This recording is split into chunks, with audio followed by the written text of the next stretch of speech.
কাশ্মীরকে স্বর্গ বলা হয় কারণ এর প্রাকৃতিক সৌন্দর্য সত্যিই অসাধারণ।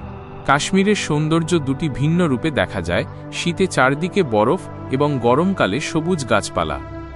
প্রধান গন্তব্যস্থল ও আকর্ষণ। গুলমার্গ বিশেষ আকর্ষণ, gondola ride, lifetime experience. Phase 1 উচ্চতা প্রায় 10,000 ফুট। ফেজ 2 উচ্চতা প্রায় 14,000 ফুট। ভিড় কম ও সুন্দর ভিউ, তবে উচ্চতার কারণে শ্বাসকষ্ট হতে পারে। 50-এর বেশি বয়সীদের এড়িয়ে যেতে পরামর্শ। টিকিট প্রায় 950 টাকা প্রতিজন। অন্যান্য দর্শনীয় স্থান, দ্রুং জলপ্রপাত শীতকালে পুরো জমে যায়। থাকা খরচ বেশি, তাই বেশিরভাগ পর্যটক শ্রীনগর থেকে ডে ট্যুর করে। শ্রীনগর থেকে প্রায় 50 কিলোমিটার। সোনামার্গ উপনাম মিডোজ অফ গোল্ড, শরৎকালে পুরো এলাকা সোনালি হয়। উচ্চতা প্রায় 2740 মিটার। ক্রিয়াকলাপ ট্রেকিং, রিভার রাফটিং, স্কিইং। জনপ্রিয় ট্রেক থাজিওয়াস গ্লেসিয়ার, পনি রাইড করা যেতে পারে।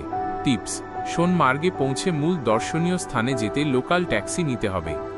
3. ডাল লেক। ডাল লেক শ্রীনগর অবশ্যই করণীয়। শিকারা রাইড, মিনা বাজার, ফ্লোটিং মার্কেট ভিজিট। আয়তন প্রায় 20 বর্গ কিলোমিটার। থাকা ইচ্ছা হলে এক রাত হাউস বোটে থাকতে পারেন। বুক করার আগে রিভিউ দেখে নেওয়া ভালো। কাছাকাছি দর্শনীয় স্থান: শালিমার বাগ, নিষাদ বাগ, চশমা শাহী, পারি মহল, শঙ্করাচার্য মন্দির। 4. পাহালগাম উপনাম ভ্যালি অফ শেফার্ডস। অবস্থান শ্রীনগর থেকে প্রায় 90 কিলোমিটার দূরে। দর্শনীয় স্থান: বেতাব ভ্যালি, আরু ভ্যালি, বেসন ভ্যালি, লিদ নদী। পরামর্শ: এক রাত পাহালগামে থাকার চেষ্টা করুন, যা অসাধারণ অভিজ্ঞতা দেবে। কাশ্মীরে পৌঁছানোর উপায়। ফ্লাইট সরাসরি Srinagar airport. 2. Train Jammu Tawi station, ডান দিকে পয়েন্ট করা তীর, সেখান থেকে ট্যাক্সি বাস করে শ্রীনগর। বাজেট কম হলে এটি সেরা অপশন। থাকার ব্যবস্থা: শ্রীনগরে থাকলে সব জায়গায় ডে ট্রিপ করা সহজ। 1-2 রাত হাউসবোট, 1 রাত পাহালগাম রিকমেন্ডেড।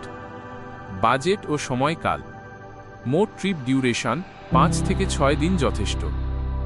বাজেট প্রতিজন: যদি 4-5 জন একসাথে যান তাহলে খরচ হতে পারে 15,000 রুপি, 22,000 রুপি।